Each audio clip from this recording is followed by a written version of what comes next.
Hi friends, ఈ రోజు మీకు మా గార్డెన్ టూర్ చూపిస్తాను. ఈ వీడియో గార్డెనింగ్ కోసం కాదు, కొన్ని ఔషధ మొక్కల గురించి తెలుసుకుందాం. వీటిని మన ఇంట్లో చాలా ఈజీగా పెంచుకోవచ్చు.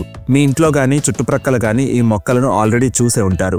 చాలా సార్లు మనకు తెలియక ఈ మొక్కను పట్టించుకోకపోయి ఉండొచ్చు, బట్ దానివల్ల చాలా బెనిఫిట్స్ పొందొచ్చు. మనం ఖరీదైన సప్లిమెంట్స్ వెనుక పరిగెడుతూ ఉంటాం, బట్ మన ప్రాబ్లం కి జీరో కాస్ట్ సొల్యూషన్ మన ఇంట్లోనే ఉండొచ్చు, ఒక మొక్క రూపంలో. ఈ రోజు మాట్లాడుకుందాం ఇలాంటి 5 మెడిసినల్ ప్లాంట్స్ కోసం. అవి మీకు ఈజీగా లభించడమే కాదు, ఎన్నో రకాల హెల్త్ బెనిఫిట్స్ ని అందిస్తాయి కూడా. ఈ బెనిఫిట్స్ ఆయుర్వేదంలో ఎప్పుడో వర్ణించబడ్డాయి, బట్ ఈనాటి మన మోడర్న్ స్టడీస్ కూడా వీటిని నమ్ముతున్నాయి. వీటిల్లో ఒక మొక్క జుట్టుకి, ఒక మొక్క డయాబెటీస్ అండ్ బ్లడ్ ప్రెషర్ వాళ్లకు, ఇంకొకటి న్యాచురల్ మల్టీవిటమిన్, దీన్ని నేను స్వయంగా యూజ్ చేశాను. ఇంకొకటి పొట్టను తగ్గిస్తుంది, ఇంకొక మొక్క ఫీవర్ కి న్యాచురల్ పారాసెటమాల్ లాగా పనిచేస్తుంది. ఇక అదే మొక్క జాయింట్ పెయిన్ కి రిలీఫ్ ఇస్తుంది. ఇవన్నీ విన్నాక మేబీ మీరు అనుకోవచ్చు, మాకైతే మొక్కలంటే ఇష్టం లేదు, మా ఇంట్లో ప్లేస్ లేదు, ఒకవేళ పెంచుకుంటున్న మెయింటెనెన్స్ ఎవరు చేస్తారని. మీరు టెన్షన్ పడకండి, నేను కూడా మొక్కల విషయంలో లేజీనే. ఇక్కడ 2 విషయాలు ఉన్నాయి. మొదటిది, ఈ మొక్కలన్నీ చాలా ఈజీగా ఏదైనా కుండీలోనే పెంచుకోవచ్చు. ఇంకా ఇదేమీ కంపల్సరీ కాదు, నేను చెప్పిన 5 మొక్కలను పెంచుకోవాలని. మీరు మీ హెల్త్ ని బట్టి ఎంచుకోవచ్చు. ఇంకొక విషయం ఏంటంటే, ఏదైనా మొక్క ఏదో ఒక హెల్త్ ప్రాబ్లం కి యూస్ఫుల్ అవుతుందంటే పెంచుకోవడంలో తప్పేంటి? మనం మార్కెట్ నుండి ఖరీదైన సప్లిమెంట్స్ కొంటూ ఉంటాంగా. సో నా పూర్తి ప్రయత్నం అంతా ఈ వీడియో మీకోసం సింపుల్ గా, ప్రాక్టికల్ గా ఉంచడమే. ఈ వీడియో ఎండింగ్ లో మీరు అనుకుంటారు అట్లీస్ట్ 2-3 మొక్కలైనా పెంచుకోవాలని. కొద్దిగా డిఫరెంట్ గా ఉన్న చాలా యూస్ఫుల్ వీడియో ఇది. రండి, ఇక ఆలస్యం చేయకుండా స్టార్ట్ చేద్దాం. Hello friends, welcome to Fituber Telugu. అన్నిటికన్నా ముందుగా మాట్లాడుకుందాం కరివేపాకు కోసం. ఫ్రెండ్స్, మీ జుట్టు బాగా రాలుతున్నా, చిన్న వయసులోనే జుట్టు తెల్లబడుతున్నా, లేదా మీ జుట్టును స్ట్రాంగ్ గా ఉంచుకోవాలనుకుంటున్నా, కరివేపాకును మించిన బెటర్ సప్లిమెంట్ మరొకటి లేదు. జుట్టుకి ఈ మొక్క చాలా బెనిఫిషియల్. మీలో చాలా మంది మెసేజ్ చేస్తూ ఉంటారు, మేము కొద్ది రోజులుగా మేము కరివేపాకును తింటూ ఉన్నాం, మా హెయిర్ ఫాల్ ప్రాబ్లం తగ్గింది అని. ఇది కేవలం జుట్టు కోసమే కాదు, మీరు కరివేపాకుపై జరిగిన స్టడీస్ చూస్తే షాక్ అవుతారు. కరివేపాకును డైట్ లో ఇంక్లూడ్ చేసుకోవడం వల్ల వెయిట్ లాస్ కూడా అవుతారు. కొలెస్ట్రాల్ అండ్ ట్రైగ్లిజరైడ్స్ యొక్క లెవెల్ కూడా నార్మల్ అవుతుంది. బ్రెయిన్ పవర్ కూడా పెరుగుతుంది. ఆఖరికి బాడీలోని క్యాన్సర్ సెల్స్ కూడా చనిపోతాయి. కానీ చాలా మంది ఆలోచిస్తారు, ఎలా తినాలి వీటిని అని. నార్త్ ఇండియాలో అయితే కరివేపాకును జస్ట్ కర్రీస్ లోనే వేసుకుంటారు, బట్ సౌత్ ఇండియాలో కరివేపాకును ఎక్కువగా యూజ్ చేస్తారు. ఇన్ఫాక్ట్ సౌత్ ఇండియాలో ఉండడం వల్లే నాకు కరివేపాకు తినే అలవాటు వచ్చింది. అప్పుడే అర్థమైంది ఈ మొక్కకి ఎన్నో ఉపయోగాలు ఉన్నాయని. ఎలా అయితే మనం నార్త్ ఇండియాలో పప్పులోకి జీలకర్ర పోపు పెడతామో, అలాగే సౌత్ లో కరివేపాకును చాలా డిషెస్ లో యూజ్ చేస్తారు. దీన్ని కొన్ని ప్లేసెస్ లో తీపి వేప అని కూడా అంటారు. కరివేపాకులను చాలా రకాలుగా యూజ్ చేసుకోవచ్చు. అన్నింటికన్నా ముందుగా రోటీస్ చేసుకుంటున్నప్పుడు కొన్ని కరివేపాకు ఆకులను పిండిలో వేసి కలుపుకోండి. మా డాడీ కరివేపాకు పరాటా చాలా ఇష్టంగా తింటారు. ఎలా అయితే మనం పాలకూర, మేథి పరాటా తింటామో, అలాగే అప్పుడప్పుడు కరివేపాకు పరాటాని కూడా తినొచ్చు. కరివేపాకు ఒక ఫ్లేవర్ఫుల్ అండ్ టేస్టీ పదార్థం కాబట్టి ఇది ఒక ప్రాక్టికల్ పద్ధతి వీటిని యూజ్ చేయడానికి. అలాగే అన్నం వండుతున్నప్పుడు కూడా కొద్దిగా కరివేపాకులు వేసుకోవచ్చు. కరివేపాకు చట్నీ తినొచ్చు, అందులో కొత్తిమీర, పుదీనా కూడా వేసుకోండి, చాలా టేస్టీగా ఉంటుంది. అరే భాయ్, అర్థమైంది ఎలా తినాలో, కానీ తినాలంటే మొక్క మన ఇంట్లో ఉండాలిగా. నిజం చెప్పాలంటే ఈ మొక్కను పెంచడం చాలా ఈజీ. మేబీ మీ ఇంట్లో ముందే ఉండొచ్చు, లేదా ఇరుగు పొరుగు ఇళ్లలో డెఫినెట్ గా ఉండొచ్చు. స్టార్టింగ్ లో ఈ ఇంట్లో కూడా కరివేపాకు మొక్క లేదు, చుట్టుప్రక్కల నుండే తెచ్చేవాడిని. ఇంకొక విషయం ఫ్రెండ్స్, ఎక్కడైతే కరివేపాకు మొక్క ఉంటుందో అక్కడ చుట్టుప్రక్కల చిన్న చిన్న కరివేపాకు మొక్కలు ఉంటాయి. వాటంతట అవే మొలుస్తాయి. ఇప్పుడు కరివేపాకు మొక్క క్రింద చిన్న చిన్న మొక్కలు ఆటోమేటిక్ గా వచ్చాయిగా. నేను కరివేపాకు చెట్టు క్రిందనే ఉన్న ఇలాంటి చిన్న చిన్న మొక్కలను తీసి మా ఇంట్లో నాటుకున్నాను. ఇప్పుడు ఎక్కువ శ్రమ లేకుండా ఆటోమేటిక్ గా అవి పెరుగుతున్నాయి. సో మీరు కూడా తప్పక ఈ మొక్కను పెంచుకోండి. నెక్స్ట్ మాట్లాడుకుందాం తులసి కోసం. ఫ్రెండ్స్, ఇండియాలో తులసిని మొక్కలాగా చూడరు. పూర్వం అయితే ఎవరింట్లోనైనా ఏ మొక్క ఉన్నా లేకపోయినా తులసి మొక్క మాత్రం తప్పకుండా ఉండేది. ఇది ఎందుకో తెలుసా? ఒక క్లియర్ రీజన్ ఏంటంటే, వేరే మొక్కలతో పోల్చుకుంటే తులసిలో ఔషధ గుణాలు చాలా ఎక్కువ కాబట్టి. ఇన్ఫాక్ట్ ఒక స్టడీలో అయితే తులసిని a herb for all the reasons అని కూడా తేల్చారు. మనందరికీ తెలుసు తులసి మన ఇమ్యూనిటీని పెంచుతుంది అని. అందుకే జలుబు, దగ్గు ఉన్నట్లయితే మమ్మీ తులసి ఆకుల టీని చేసి ఇచ్చేవారు. కానీ తులసి ఆకులు కేవలం ఇమ్యూనిటీని ఇవ్వడమే కాదు, స్పెసిఫికల్లీ చెప్పాలంటే తులసి మొక్క డయాబెటీస్, బ్లడ్ ప్రెషర్ ఉండే వాళ్ళ ఇళ్లలో తప్పకుండా ఉండాలి. ఎందుకంటే ఒక స్టడీ జరిగింది నాటింగ్హామ్ యూనివర్సిటీలో. దాంట్లో 60 డయాబెటిక్ పేషెంట్స్ ని 2 ఈక్వల్ గ్రూపింగ్ గా చేశారు. ఒక గ్రూప్ కి వీరు తీసుకుంటున్న మెడిసిన్స్ ని కంటిన్యూ చేయమన్నారు. వాటితో పాటుగా 250 మిల్లీగ్రాముల తులసి లీఫ్ ఎక్స్ట్రాక్ట్ ని యాడ్ చేశారు. మరొక గ్రూప్ కి ఓన్లీ మెడిసిన్స్ ని తీసుకోమన్నారు. ఇక 90 రోజుల తర్వాత చూసినట్లయితే తులసి ఎక్స్ట్రాక్ట్ తీసుకున్న వారిలోని బ్లడ్ షుగర్ బాగా తగ్గింది. బట్ మరొక గ్రూప్ లో అంతగా మార్పు లేదు. ఫ్రెండ్స్, తులసి ప్యాంక్రియాస్ లో ఉండే బీటా సెల్స్ యొక్క ఫంక్షన్ ఇంప్రూవ్ చేస్తుంది. ఇవి డయాబెటీస్ కి మూల కారణమైనటువంటి ఇన్సులిన్ రెసిస్టెన్స్ ని ఆపుతుంది. అందుకే ఇది చాలా యూస్ఫుల్. ఇదే విధంగా మరొక స్టడీలో తులసి ఎక్స్ట్రాక్ట్ తీసుకునే వాళ్ళ యొక్క systolic and diastolic blood pressure లో చాలా ఇంప్రూవ్మెంట్ కనిపించింది. ఎలా యూస్ చేసుకోవాలి? ఆకులను తెంపి కషాయం చేసుకోండి. ఉదయాన్నే పరగడుపునే త్రాగేయండి లేదా 2-4 ఆకులను వాటర్ తో పాటుగా మింగేయండి. నేను ఈ మధ్య తులసి ఆకులను డైలీ యూస్ చేస్తున్నాను. ఇదిగో ఇదే టేబుల్ మీద నేను డైలీ వర్క్ చేసుకునేది. ఇక్కడే ఈ వాటర్ జగ్ ఉంటుంది. ఇందులో నేను రోజు 2-3 తులసి ఆకులను వేసుకుంటాను. దీనివల్ల వాటర్ లో తులసి యొక్క ఔషధ గుణాలు రావడమే కాకుండా వాటర్ లో తులసి యొక్క టేస్ట్ లైట్ గా వస్తూ ఉంటుంది. దీనివల్ల ఎక్కువ వాటర్ కూడా తాగగలను. మీరు కూడా మీ వాటర్ బాటిల్లో 2-3 తులసి లీవ్స్ ని వేసుకొని యూజ్ చేసుకోవచ్చు. ఫ్రెండ్స్, తులసి ఒక సాత్వికమైన మొక్క. దీన్ని తినడం వల్ల మీ మనసులో ఆటోమేటికల్లీ పాజిటివ్ వైబ్స్ వస్తాయి. మేబీ అందుకే దీన్ని చాలా ఆధ్యాత్మికంగా భావిస్తారు. తులసి ఆకులను నమలకూడదు, మింగాలి. ఎందుకంటే తులసిలో నేచురల్ గానే మెర్క్యూరీ ఉంటుంది. సో నమిలినప్పుడు పళ్లలో ఇరుక్కుంటే క్యావిటీస్ వస్తాయి. Actually mercury toxic substance. But తులసిలో చాలా తక్కువ మోతాదులో ఉండడం చేత ఇది అమృతం లాగా పనిచేస్తుంది. బట్ నమలకండి. నేను రోజు తులసి టీ త్రాగుతాను, సూపర్ గా ఉంటుంది. ఇది కరెక్ట్ కాదు. తులసిని మిల్క్ టీలో ఎప్పుడు యాడ్ చేయకూడదు. ఆయుర్వేదం ప్రకారం పాలు మరియు తులసి యొక్క కాంబినేషన్ సరైనది కాదు. బట్ పెరుగులో వేసుకుని తినొచ్చు. తులసి మొక్కను చాలా ఈజీగా పెంచుకోవచ్చు. ఒక్కసారి దీన్ని కుండీలో పెట్టినట్లయితే ఈ కొమ్మలు వీటి సీడ్స్ ని అక్కడ ఇక్కడ విసరడం వల్ల కొన్ని రోజుల్లోనే ఆటోమేటిక్ గా చాలా మొక్కలుగా మారిపోతాయి. చూడండి, ఈ తులసి మొక్క ఆటోమేటిక్ గా వచ్చిందే. నెక్స్ట్ మొరింగా కోసం మాట్లాడుకుందాం. ఫ్రెండ్స్, సాంబార్ లో వేసే డ్రమ్ స్టిక్ యొక్క పేరే మొరింగా. ఈ మధ్య ఈ ఆకుల పౌడర్ ని ఒక సూపర్ ఫుడ్ గా అమ్ముతున్నారు. ఎందుకుండదు?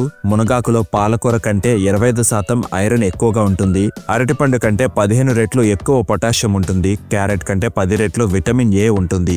పెరుగు కంటే 9 రెట్లు ప్రోటీన్ ఉంటుంది. ఆరెంజెస్ కంటే 7 రెట్లు విటమిన్ సి, పాల కంటే 14 రెట్లు కాల్షియం ఉంటుంది. కాబట్టి ఫ్రెండ్స్, కొన్ని నేచురల్ ఫుడ్స్ స్వయంగా మల్టీవిటమిన్స్.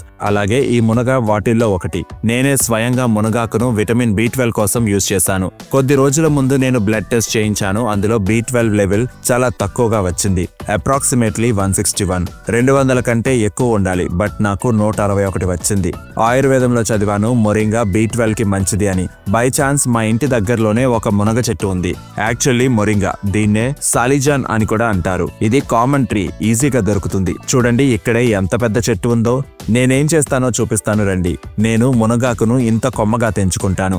దీన్ని పప్పులో గానీ, కర్రీస్ లో గానీ, ఆటాలో గానీ లేదా రైస్ లో గానీ వేసుకుంటూ దీన్ని కంటిన్యూస్ గా 2 నెలలు యూజ్ చేశాను. జనాలు అనుకుంటూ ఉండొచ్చు, వీడు ఈ చెట్టు ఆకులు తెంపుతున్నాడేంటి, ఇది పాలకూర అయితే కాదుగా. మీ చుట్టుప్రక్కల కూడా మునగ చెట్టు ఉండి ఉండొచ్చు. బట్ మీరు అబ్జర్వ్ చేసి ఉండకపోవచ్చు. బట్ నేనైతే దీన్ని B12 డెఫిషియన్సీకి 2 నెలలు కంటిన్యూస్ గా యూజ్ చేశాను. ఆ తర్వాత బ్లడ్ టెస్ట్ చేస్తే B12 161 ఉందిగా, అది 444కి పెరిగింది. మీరే రిపోర్ట్ లో చూసుకోవచ్చు. కేవలం మునగాకు తినడం వల్లే, ఇంకేమీ తినలేదు. నేను ఆల్రెడీ వెజిటేరియన్ కాబట్టి. మొరింగాపై స్టడీ జరగకపోయినప్పటికీ ఆయుర్వేదంలో లిఖించబడింది అంటే ఏదో ఒకటి ఉండే ఉంటుందిగా. ఈ విశ్వాసం ఉంటే చాలు, ఇక ఈ రిజల్ట్ మీ ముందే ఉంది. ఇన్ఫాక్ట్ నేచురల్ వస్తువులపై స్టడీస్ కి అంత ఈజీగా ఫండింగ్ కూడా దొరకదు. Companies interest చూపించవు. ఫ్రెండ్స్, నేను ఎప్పుడైతే మునగ యొక్క పవర్ ని తెలుసుకున్నానో ఒక పెద్ద ఆయనను అడిగి పెద్ద కుండీలో ఒక మొరింగా మొక్కను పెట్టించాను. ఫ్రెండ్స్, మునగ మొక్క చాలా ఈజీగా పెరిగిపోతుంది. చూడండి 2 నెలల్లోనే ఎంత పెద్దగా అయిందో. ఇన్ఫాక్ట్ మా ఇంటి ప్రక్కన ఒక పార్క్ ఉంది. సో ఒక మొరింగా మొక్కను ఇక్కడ కూడా పెట్టించాను. దానివల్ల మొక్క పెద్దదైతే ఇక్కడి నుండే ఆకులు కోసుకోవచ్చుగా. మునగకు పెద్ద కుండీ యూజ్ చేయాలి, అప్పుడే అది బాగా ఎదుగుతుంది. ప్లేస్ ఉన్నట్లయితే డైరెక్ట్ గా భూమిలోనే నాటుకోండి, చాలా బెటర్. ఎవరైతే అంటూ ఉంటారో వెజిటేరియన్స్ కి B12 అందదు అని, వాళ్లకు ఆన్సరే ఈ మునగ. జబర్దస్త్ రిజల్ట్ దీనిది. మీరు తప్పక ట్రై చేయండి. మొరింగా పౌడర్ కూడా మార్కెట్ లో లభిస్తుంది. మీరు దాన్ని కూడా యూజ్ చేసుకోవచ్చు. బట్ ఆకులు చాలా ఫ్రెష్ గా ఉంటాయి. పౌడర్ తో కంపారిజన్ లో టేస్ట్ కూడా బాగుంటుంది. పప్పు మునగాకులో అయితే ఆకుల టేస్ట్ అస్సలు తెలీదు. పప్పు పాలకూరలాగే ఈజీగా తినేయొచ్చు. మీ ఇంటి దగ్గర ఎవరైనా గార్డెనర్ ఉంటే చెప్పండి మునగ చెట్టు పెట్టాలి అని. నర్సరీస్ లో తప్పకుండా ఉంటుంది. దీన్ని పెంచుకోండి, నేచురల్ విటమిన్స్ యొక్క బెనిఫిట్స్ ని పొందండి. నెక్స్ట్ మాట్లాడుకుందాం పారిజాత ఆకుల కోసం. ఫ్రెండ్స్, పారిజాతం యొక్క ఆకులను 3 ప్రాబ్లమ్స్ కి వాడతారు. మొదటిది పెయిన్ కి.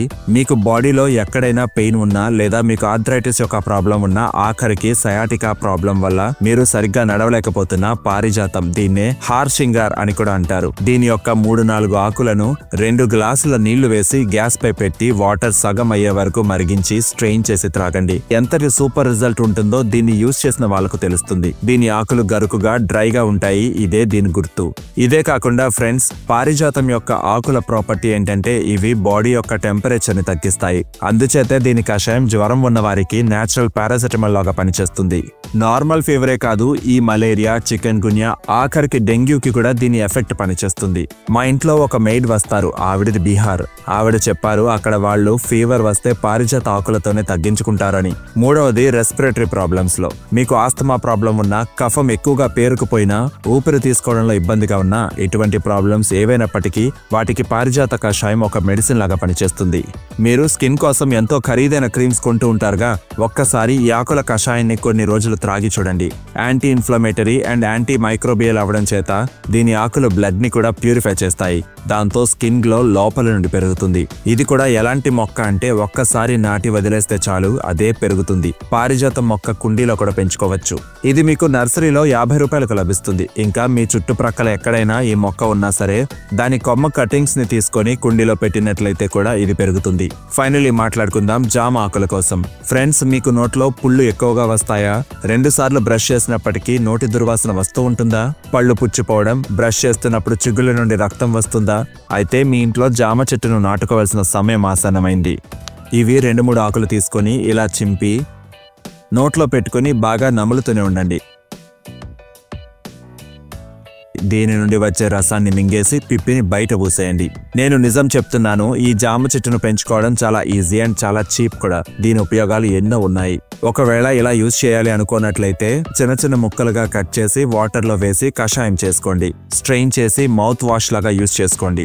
ఆయుర్వేదంలో అయితే జామ ఆకుల బెనిఫిట్స్ గురించి చెప్పబడింది. మరియు ఇప్పటి మోడర్న్ స్టడీస్ కూడా చెప్తున్నాయి జామ ఆకుల రసం వల్ల నోట్లో బ్యాడ్ బ్యాక్టీరియా ఉండలేదు అని. మీకు పంటి నొప్పి ఉన్నా, ఏదైనా తిని త్రాగాలి అంటే ప్రాబ్లం గా ఉన్న జామ ఆకుల కషాయంతో పాటు 2-3 లవంగాలు కూడా యాడ్ చేసుకోండి. మీరు ఒక మహిళ అయి ఉండి మీకు పీరియడ్స్ టైంలో ఎక్కువగా పెయిన్ వస్తున్నా మీరు జామ ఆకుల కషాయాన్ని తప్పక త్రాగాలి. 197 మహిళలపై ఒక స్టడీ జరిగింది. అందులో కొంతమంది మహిళలకు 6 ml జామ ఆకుల కషాయాన్ని ఇచ్చారు. మిగిలిన వాళ్లకు మార్కెట్ లో లభించే డిఫరెంట్ పెయిన్ కిల్లర్స్ ఇచ్చారు. మీరు షాక్ అవుతారు, జామ ఆకుల ఎక్స్ట్రాక్ట్ పాపులర్ పెయిన్ కిల్లర్స్ కంటే ఎక్కువ ఎఫెక్టివ్ అని తెలిస్తే. ఒకవేళ మీకు IBS ప్రాబ్లం ఉందా, అంటే ఫుడ్ తిన్న వెంటనే టాయిలెట్ ప్రెషర్ పెరుగుతుందా, అయితే అప్పుడు కూడా జామ ఆకుల టీ మీరు తప్పకుండా తీసుకోవాలి. టీయే కానీ పాలు, టీ పొడి, జామ ఆకులు వింతగా లేదు. టీ అంటే నా ఉద్దేశంలో హెర్బల్ టీ అని. జామ ఆకుల టీతో ఏం జరుగుతుందంటే ప్రేగుల్లో ఉండే బ్యాడ్ బ్యాక్టీరియా వేటి వల్ల అయితే మీ డైజెషన్ పాడవుతుందో అది కరెక్ట్ అవుతూ వస్తుంది. ఫ్రెండ్స్, జామ ఆకుల వల్ల ఇంకా ఎన్నో ఉపయోగాలున్నాయి. ఈ స్టడీ చూడండి. దీని ద్వారా తేలింది ఏంటంటే జామ ఆకుల్లో ఉండే ఆయిల్ క్యాన్సర్ ని కంట్రోల్ చేసే మెడిసిన్స్ కంటే 4 రెట్లు ఎక్కువ ఎఫెక్టివ్ అని. ఇప్పుడు ఆలోచించండి, మీ ఇంట్లో ఈ మొక్క ఉన్నట్లయితే మీకు ఎప్పుడు కావాలంటే అప్పుడు హెర్బల్ టీని తయారు చేసుకుని త్రాగొచ్చు. ఈ ఖరీదైన హెర్బల్ టీ కొనుక్కోవాల్సిన అవసరం ఉండదు మరియు వాటికంటే ఎంతో బెనిఫిషియల్ కూడా. 100 రూపాయల్లో మొక్క లభిస్తుంది మీకు. ఎవరైనా తోటమాలికి చెప్తే నాటేస్తారు. ఇందులో పళ్ళు రాకపోయినప్పటికీ మీరు ఆకుల ఉపయోగాలను అందిపుచ్చుకోవచ్చు. సో ఫ్రెండ్స్, ఇవే ఆ 5 మొక్కలు. నా ప్రకారం అందరి ఇళ్లలోనూ లేదా ఇంటి చుట్టుప్రక్కల నాటుకోవాల్సినవి. చాక్లెట్ మీ ఎదురుగా పడి ఉంటే ఎవరైనా తింటారుగా, అలాగే ఈ మొక్కలు మీ ఇంట్లో ఉన్నట్లయితే అప్పుడు మీరు వీటిని తప్పక యూజ్ చేస్తారు. ఎవరికి తెలుసు, యూజ్ చేస్తూ ఎన్ని రోగాల నుండి రక్షింపబడతామో. మీకు ఈ వీడియో హెల్ప్ఫుల్ గా అనిపించి ఈ వీడియో యొక్క నెక్స్ట్ పార్ట్ ని చూడాలనుకుంటే లైక్ చేయండి. My name is Vivek. I thank you so much for watching.